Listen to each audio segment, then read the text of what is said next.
Right, so you want to make money sewing and selling. The first thing you would need to do is look at your level of skills and your expertise. So let's get started.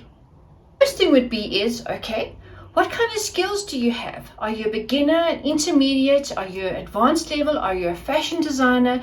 So what is your level of skills and expertise in the sewing industry? Once you know what that is, then you can define what it is that you're going to start making to sell.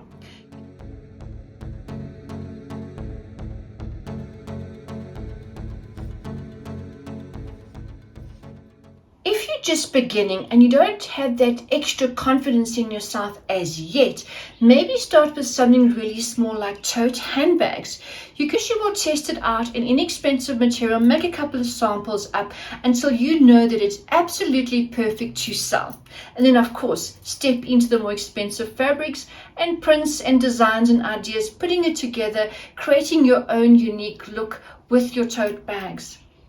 If you're at an intermediate or more advanced level, you could always do, for instance, bridal gowns in the sense of bridal satin gowns. When a bride has a bridal shower with all her bridesmaids, make the gowns up in all the pastel shades of colors and have their names actually printed on the back of the gowns. This is a service that you could offer. And once you've made a few gowns, you'll become better at making them. Make up a few samples and you can always advertise and promote that sample as the service that you offer. My name is Tania Sutherland and I have been a fashion designer, fashion entrepreneur, a stylist, an educator for fashion designers and seamstresses as well. And with the years of coaching, I am now sharing many courses to help other fashion entrepreneurs with and without degrees to find clarity, to inspire and motivate you to turn this into success. You're always welcome to check my website. I'll leave the link down below of the coaching programs that I have to help you get your business off the ground. If you like this kind of content, then please subscribe and leave a comment down below. I'd love to come back to you and engage with you. Let's talk about pricing for a moment. This is just keeping it simple of how you could price your items or your services that you're offering. To avoid that undercharging and overworking and then losing that passion for what you're doing, or as the business starts, it's already a failure because you didn't charge enough. Keep this in mind. If you were going to have a product that you are going to be selling, and you're going to source it out, so someone else is going to make it up for you, make it up, and then you are going to package it with your name and you're going to sell it. That person that is making it up for you, they are going to charge you. Whatever they are charging you, you would need to include that in your price, right? Wouldn't you? Then you would need to add on your profit as well. When you're working out your profit, you've got to remember that some of that money has got to go back into the next order that you are making, and part of that becomes your salary. If you were making the garment or the product or the service yourself, you've got to include your labor. You are not working for nothing. This is not a hobby. This is a business because you are already putting in time and effort, your skills, your expertise, and your experience into this. So make sure you are structuring this as a business. Let's look at another idea of something that you can sew and sell. You can even start a small business out of it. What about boxing attire? Out of all the patterns that I have on my website, the entire clothing collection of patterns, my best seller is my boxing shorts pattern. Is that telling me there are a lot of people out there that want to make boxing shorts to sell? So there's definitely a demand for it. Have a look at my patterns. I'll leave the link down below of my website of all the patterns that I have. So boxing patterns is definitely something that you could add in as a service. You can create some samples of your boxing attire. And whenever you're putting it out to your target market, add all the correct hashtags. You never know it, your orders might just start streaming in. The next thing that you could offer as a service is alterations. Clothing alterations is definitely something that there's always a need for it. I have an entire course to show you how to do alterations. If this is something that you were considering and thinking about, this could be a part-time position or this could be full-time, depending on how you want to structure it. You could see customers or clients on a Saturday and they can always collect on the following weekend. So this could just be on the weekend thing that you're offering, but it's something that you could start, and as you're building up your confidence and building up your clientele, you can always decide whether you want to take it on a permanent basis. Or you can even go to certain shops and boutiques and say that you will offer your services as alterations. You're prepared to even come into their shop on a Saturday and see customers to do the alterations for them. And take the briefs from the customers, then go home and do it at home and always see them the following week, the following Saturday or the following weekend. So it depends on how you're fitting into your time, but you can make it work.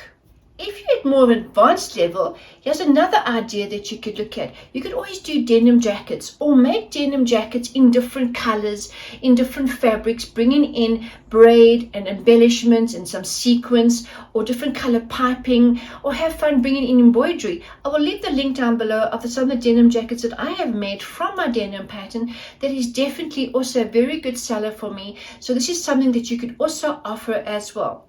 For those that are doing custom designs, for fashion designers with and without degrees that are doing custom designs, don't forget to take photos, send that out, let people know that you are doing custom designs. It's all about knowing who your market is. When you know who your market is, ask yourself, where are they hanging out? Where are they? How can I find them? And make sure that you are marketing, taking photographs, footage, filming, short clips, whatever you can of what it is that you're offering, and make sure that you are putting it on that social media platform where your ideal market is. Who is your ideal market? Ask yourself, what age is your ideal market? From ages from the age of 16 to the age of 45. It's purely women. That is your age group that you are focusing on. Where are they? Where do you find them? Do a bit of research and find them.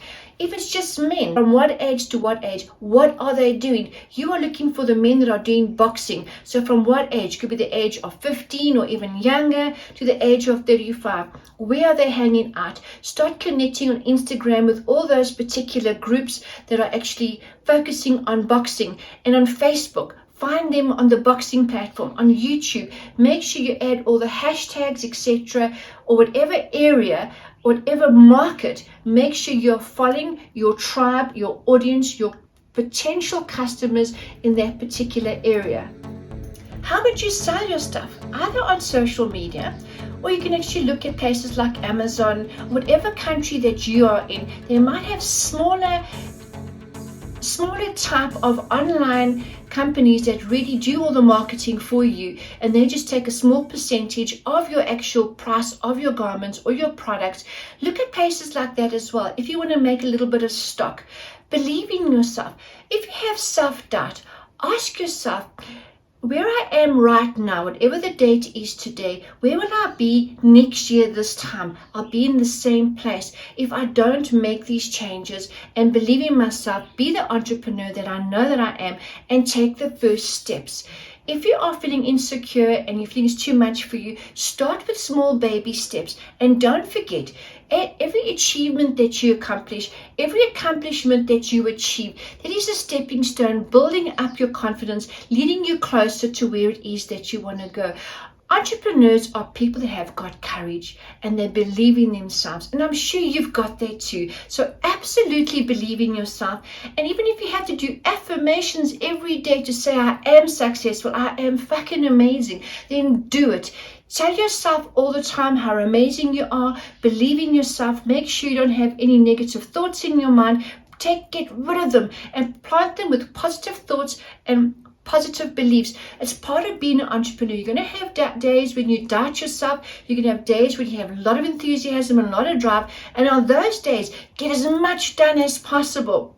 And keep yourself accountable, get things done. So I hope this inspired you to create, to sell the things that you can make, turn them into a business. Because if you're an entrepreneur, this is the way to be. You cannot depend on having a permanent job. You cannot depend on someone else, but yourself. So make it happen. Here is a bonus or something that you could sell if you are in the sewing and fashion industry and you can follow my affiliate partnership program. If you have your own website, all you need to do is go to my website and register, and you can actually sell all my patterns on your website as an extra income.